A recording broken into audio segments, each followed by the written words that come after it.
Well guys, it's been almost 2 years since the first part of this analysis on the Grisaia anime adaptation, but welcome to the next installment in the trilogy. If you have no idea what I'm talking about, let's take a step back then. My name is Michael SK, and in June 2019, I made a video looking at the first half of the Fruit of Grisaia's anime adaptation. Fast forward a bit to January 2020, and the second part would finally come out. So yeah, about a year and a half later, I'm sitting my ass back down to do another one of these. I've just been ridiculously tied up and focused more on playthroughs for my channel, getting my bachelor's degree, and also working full time. But I have really been wanting to continue this as well. So no more excuses, let's jump back into this.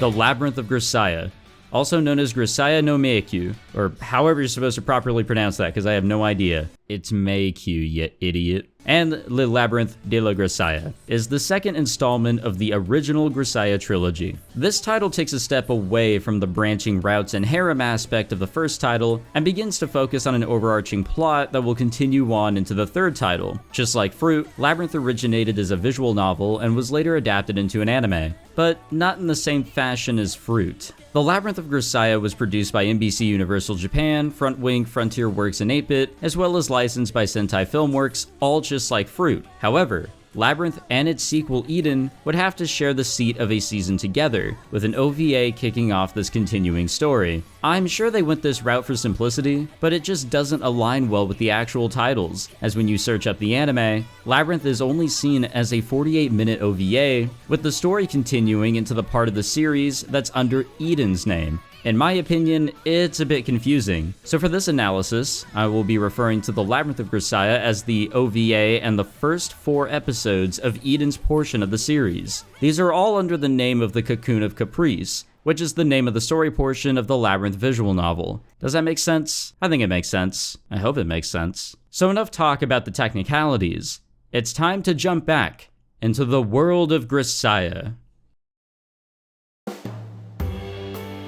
Kazami Yuuji, our main protagonist and stud of the series, transferred to Mihama Academy, wanting that sweet, normal student life. Upon arrival, he finds that the school only has a student population of 5 females, because of course that's the population, why else would it not be? The idea of a normal student life is quickly thrown out the window in the first damn episode of this series, as we get a glimpse of just how different all these characters are, including our main protagonist. Now, I'm not gonna go crazily in depth with all the events that occurred in the first title, but I will do my best to very quickly state what happened in both the anime and in the visual novel for all 5 routes, and I'm sure this will work out very well. After the first 3-ish episodes that covered some events from the common route of the visual novel, we move into Meikyuu's story. In 2 episodes, yes, 2 episodes, Yuuji discovers her multiple personality disorder brought on from the heart transplant that was needed to save her life, and potentially the trauma of losing her childhood friend.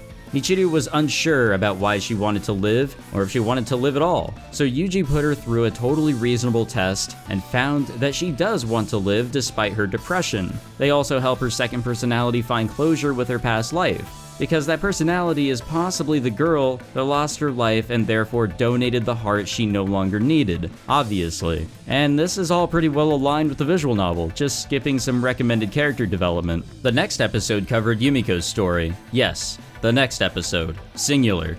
One 23 or so minute long episode to cover her multi-hour long story from the visual novel. Yuuji was hired to be a bodyguard for Yumiko because her father is a piece of shit. They eventually fight back against her father's obsessiveness of wanting to control his daughter. However, the anime does this in the stupidest way possible. The visual novel gives the reader the option to remain on the run from her father, his goons, and Yuuji's employer, or to confront the big man in a pretty crazy showdown. In the end, all is well in both adaptations, I guess, except for Yumiko having to pretend to be dead if her dad ever visits the school he fucking owns. We have another one-story episode following this one, hooray! Sachi is a good girl, but she's too good. Being under the impression that she must follow all requests to keep this standard, she takes a request from Meikyuu too seriously and prepares to blow up the school. Yuuji looks into her past and takes the necessary steps to stop her and confront her over her problems. In the visual novel, it's not that simple. Yuuji blows the school up himself and helps Sachi with overcoming the PTSD that she suffered from ever since she lost her parents. In both variations of her story, she's able to successfully overcome her trauma while relying on her childhood friend Yuuji. Going back to a 2-story episode format for Machina, we learn about the political issues that are going on in her family and why she was simply abandoned by her mother and family. We find out that she has a sister, and immediately after the two walk by one another, an explosion puts the younger sister in the hospital. And now Machina is being targeted, and of course Yuuji's employer wants him to take her out. And not in a good way. So they run off, eventually get caught because of Machina's fucking plant, and she gets put into the hospital. So Yuuji kills her mother. Yeah, just like that. The anime really made Yuuji out to be a killer with no issues at all. No issues. No guilt, nothing. Just like that. And we'll see in Labyrinth why the anime really fucked this one up. In the visual novel, there's a lot more development between Yuuji and Machina, since the story begins with her wanting him to be her father. Later on, the reader is given the choice to kill her mother or not, and the good end can only be reached by letting her live. But I guess in the anime, everything just works out totally fine, huh? And finally, we end Fruit off with Amane's story. The bulk of it in both the visual novel and the anime is Angelic Howl, Amane's backstory. It's not easy to sum up this horrific event, but Amane and her basketball teammates were stranded in a forest for weeks, with Amane being the only one to make it out alive. In this backstory, we find out that Yuuji's sister Kazuki was her teammate and find out how one of Yuuji's family members died. Amane was able to survive and escape with the help of Kazuki. When their teammates all turned into demons or some shit, she was able to get away with Kazuki's sacrifice. After the flashback, we come across the story's antagonist, the father of one of the girls that died in this tragedy. The visual novel and anime split here, with the VN having a more contained direction, and the anime using this antagonist and Amane's story to wrap up the Fruit of Grisaia. And that was the best I could do to quickly run through everything that happened with the characters in the first title. Obviously, there's a whole lot more. I mean, it's like a 50+ hour long visual novel and a 13 episode long anime. Obviously, there's a lot of condensing to do here, but I tried my best. So now let's completely disregard the 5 female characters I just spent the past few minutes rambling about, as they have no importance at all for quite a bit. And our eyes will be going to be on the main man himself, Kazami Yuuji. So at this point in the anime and visual novel, Yuuji has assisted each of the 5 girls, and they're all doing well as they move past their problems. However, they all don't really know much about Yuuji, and honestly, neither do we. He isn't an ordinary garbage man, and that much should be apparent by now. So now it's Yuuji's turn for his story to take place. His past is a wild one, so we'll start off slow and look into the OVA in this part of the analysis. Without further ado, we can finally jump into the Labyrinth of Grisaia, Cocoon of Caprice. The anime chooses to open with a scene that occurs later in the visual novel, giving us a preview of a slightly younger sniping Yuuji, as well as some other characters that we'll get to know later on. Your usual everyday hostage situation is going on, and the hostage should seem pretty familiar. Yuuji is able to disarm the guy threatening to kill her with the use of some concerning technology, and the rest of the goons escape. Yuuji jokes about feeling sick after taking the shot, and while this does come off as nothing but as a joke, please keep this in mind. Yuuji and one of his comrades in this mission address the hostage, and we get confirmation that this is a slightly younger Chizuru, the principal of Mihama Academy. She offers to give them a reward for saving her, and Yuuji thinks about having a normal student life. And see how this is all connecting here? And now we jump into the actual beginning of Labyrinth. Yuuji's past will finally be uncovered, and boy, it's a doozy of a story. JB has been tasked with documenting Yuuji's notable details from his past, leading her to having Yuuji participate in a one-on-one flashback into his past. Apparently, our unknown individual that was mentioned in Machina's route wants more information on Yuuji than what could be easily obtained, and therefore leading to this interview. Yuuji grew up in a family of 4. You got the mama and papa, of course, Kazami Kazuki, Yuuji's older sister, and boy was she absolutely talented, both in arts and academia. At such a young age, she began winning awards and making her name known. However, because of how big Kazuki had become due to her own intellect, a large shadow was created that Yuuji Yuuji was left in. He was an average young lad with nothing special going for him, unlike how his sister was. But that doesn't mean she didn't try to keep him in his shadow. Kazuki did her best to act like how an older sibling should, motivating him and teaching him as best as she could so that he could be successful and grow in his own right. Unfortunately, things just couldn't stay simple. We learn that Yuuji's father worked with some shady people, along with his quote-unquote legitimate work, whatever that is, and that his mother was a bit, not dependable in general. And the two of them were distant with Yuuji, with his father displaying his dislike for him in multiple cases. Old Papa Asshole was totally cool with Kazuki, however, and therefore their mother was cool with her too, solely because of how talented she was, leaving Yuuji in the dark again. And now enters Kirihara-san, a man who's interested in Kazuki's work. Wait a minute. This man looks a bit familiar. Huh. Well, maybe it's a different guy.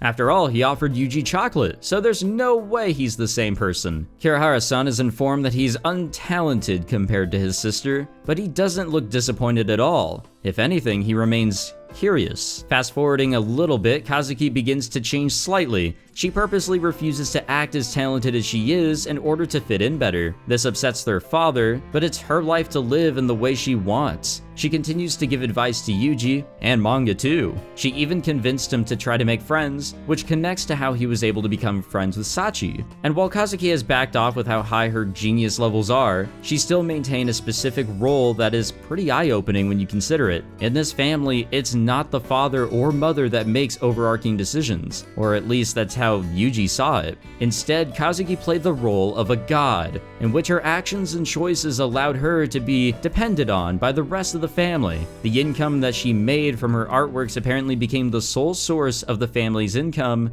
which is obviously a bit concerning, since the father must have been doing well enough to afford the nice home that they have. As time passed, their parents' neglect on Yuuji grew, where he'd felt that he had no right to even eat the food that was stored away, resorting to just wetting a piece of bread and eating that. Kazuki was frustrated by this neglect and attempted to work her godlike magic, however that only angered Papa Ass shit even more, and pushed their mother away due to her fear of drama or whatever her deal was. Regardless, the neglect remained, and while some things were addressed, it was becoming more apparent that Yuuji will always be the unimportant sibling. Now this next scene is one that I am opting to skip. Kazuki had a perverted knack of using her brother for her sexual frustrations, which probably didn't help him at all. So if you're ever asking yourself why Yuuji appears to be a sexual deviant, well, his sister had a part in some potential psychological issues that he got to grow up with. Or at least that's how I interpret it. TLDR is that he was practically raped, but take it as you will. It's fucking disturbing either way.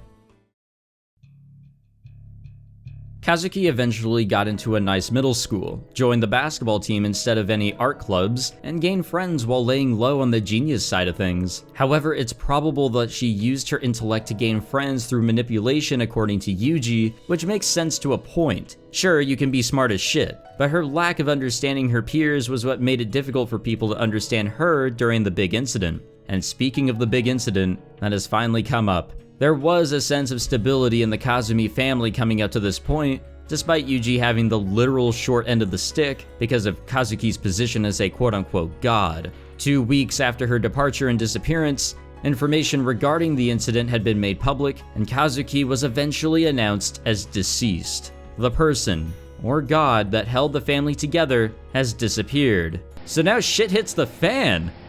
Yuuji's father goes from bad to holy fuck and becomes ridiculously abusive, since he pretty much put everything on his daughter.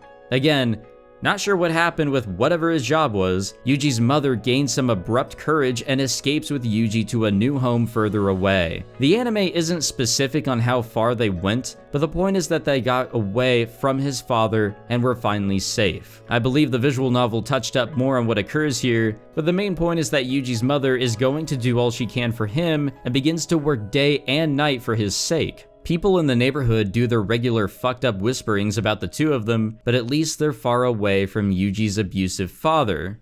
Until he somehow fucking found them. Like, I'm not sure how this happened. The anime doesn't touch up on this, and I can't remember if the visual novel had him explain how he found where they were living. Did she stupidly use a card he was connected to? Did the rumors and gossip go down whatever grapevine that leads to him? I don't know. But the abuse immediately resumes, along with some attempt of rape. Because of course, Yuuji begins to grab onto some resolve after all the abuse that has been taken by him and his mother, and smashes a fucking beer bottle on his father's head, hell yeah, knocking him unconscious. He was able to save his mother, however she is mentally exhausted from everything that had just occurred by him finding them. She tells him that they'll have to run away and hide elsewhere, so she hands him all the money that they have left and sends him off to the station while she prepares herself. Yuuji runs to the station, understandably confused and worried about everything that seemed to occur in the span of a minute. His mother never shows up, and he runs back after letting his thoughts get to him for too long. Plus, it probably didn't help that emergency vehicles went in the direction of his apartment. When he gets back, he sees that his father's corpse is being taken away, and he overhears that he was killed much differently than what Yuuji did to him. So we can immediately guess that his mother did something. He runs inside and is met with an extremely traumatizing sight. His mother hung herself after taking her husband's life. It's probable that he was still unconscious when he was murdered, and I strongly doubt Yuuji was his father's killer. Yuuji then wakes up in a hospital, and it's likely that he passed out from the shock that was thrown right at him. I can't remember how the pacing was at this point in the visual novel, but as soon as he's awake, everything immediately gets thrown at him. The suicide letter, the news that he's the remaining member of his own family, etc. There's no way this happened all at once in the visual novel, and if I'm wrong, I will drink this whole bottle of ketchup. Now, before continuing on, I want to address something that I set up in my previous video. Yes, I planned this far ahead, believe it or not. During Makina's route, the visual novel shows that Yuuji is having an inner conflict as he looks back on how his father was. I referred to his father as a murderer and implied that he was the one who killed his mother. And this is obviously false since it's pretty much the other way around here with the whole murder-suicide. I will continue to argue that Yuuji is not behind either of their deaths, and that his father's actions after Kazuki's death is what led to everything falling apart. Even before her death, this guy's actions have been negatively impactful all around, leading to the events that we just witnessed. Well, now that I've downed this ketchup bottle, I guess it's time for Yuuji to get adopted, since, you know, he's literally on his own now. The one who's stepping up to the guardian plate is Kirihara-san. Why am I using honorifics with this guy? Well, if you were questioning this man earlier, well, you were right to do so, as he does some very concerning things to our traumatized boy, along with his goons. Disgusting kinks aside, Yuuji eventually fought back and actually murdered one of Kirihara's goons, earning his praise for allowing that hatred to rise again and fight back.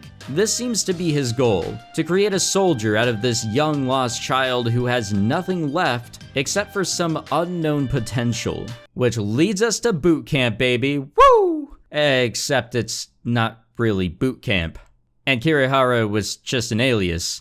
Yeah, this guy's a baddie for sure. Heath Oslo, the man we saw at the end of Fruit, which is actually a scene taken out of the beginning of Labyrinth's visual novel, has sent Yuuji to this quote-unquote school, which just so happens to teach young, impressionable, and probably no-life kids how to be terrorists. If Oslo having a mansion with goons along with fucked kings didn't raise any alarms, well, I hope this does at least. Yuuji is taught various things here along with all the other kids in order to be used later on in the quote-unquote field. This is where Yuuji notices his potential in sniping, and this is also where he continues to get harassed. However, the tables have turned. Yuuji gets praised by Oslo directly, and he does a pretty good job with his tasks, very similar to how Kazuki was as she grew up. But since this is terrorist camp, that shit won't slide, so naturally Yuuji is gonna get the shit beat out of him by his peers. However, there is one person who actually supported him, a purple-haired girl with absolutely no memory of her young past, which is pretty fitting for this place. She believes her name is Marlene, and she asserts herself as someone Yuuji could hold close in his heart, allowing him to believe in some sort of purpose. Plus, it's always nice to have a friend at terrorist school. As time goes goes by, Heath Oslo comes to the school and works with Yuuji and other students. He reveals that he does see a lot of potential in Yuuji, more so than when he adopted him, and grooms Yuuji to his liking. He taught him that everyone is his enemy, and that the only person he can trust, well, it's Heath Oslo himself. He is molding his perfect tool through this training. The graduation test eventually comes, which is a 1v1 fight to the death. Use everything you learned in terms of reading your enemy in close combat to graduate. Simple enough with Yuuji's growing skills, right? Well, he purposely got paired up against Marlene, who continued to support him through everything. And it's worth noting that she's acting a little different. We see Heath Oslo holding a syringe, hinting to us that something was used on her. And we'll definitely circle back around to that soon, as this is actually important. The fight begins well enough for Yuuji, as he is actually quite skilled. However, he soon gets taken aback as a memory fights its way to the forefront. He remembers the pain his mother was in, and it seriously threw Yuuji off. It's as if reality hit him for a moment and he was pulled out of this crazy terrorist training for a brief moment. However, in that brief moment, Marlene took this advantage to beat the shit out of him, disappointing Oslo. Afterwards, while Yuuji is recovering, Marlene comes to his side and apologizes for what had occurred. It technically was out of her hands based on her state at the time, but she still apologizes and aids Yuuji. This doesn't last long, as she does graduate and begins her life of being a terrorist, or whatever these kids are gonna go do. Sometime later, while talking with one of the medical staff, he is told that Marlene died in her first job for slipping up. Now, I find this strange, and Yuuji probably did too, as she was pretty skilled as well as him. Unfortunately, this may have been a subconscious thought, as he questions whether he shouldn't have been kind to her, further distancing himself again from morality and focusing on his training. A couple months later, Yuuji is given another opportunity to graduate in the form of a real field mission. He was tasked with killing a judge, and he does so with a lot of ease, utilizing his female disguise. He continues accomplishing more assassinations afterwards, cementing himself as a mysterious case that JB was actually overseeing. Apparently, a tip eventually got out about Heath Oslo's mansion, and a team was sent over to apprehend Oslo and gather information. And a very important character was a part of this team, Kusakabe Asako. Breaching the mansion is fun to watch in this anime. They go Rainbow Six Siege up in this bitch as they search for Oslo and clear the mansion of his goons. Unfortunately, Heath Oslo has already escaped, but Asako and the team are informed of an underground area beneath the mansion. They breach an armored door that leads to a cell room, and in there is a child. There's really only one child that could be in this place, and as Asako approaches, Yuuji's wig falls, revealing to her that he is a boy, despite her thinking that he was a girl at first glance. Yuuji is rescued from his cell, and it's revealed that he doesn't remember much from this event. It's likely that he was given the same drug via syringe that Marlene was given earlier,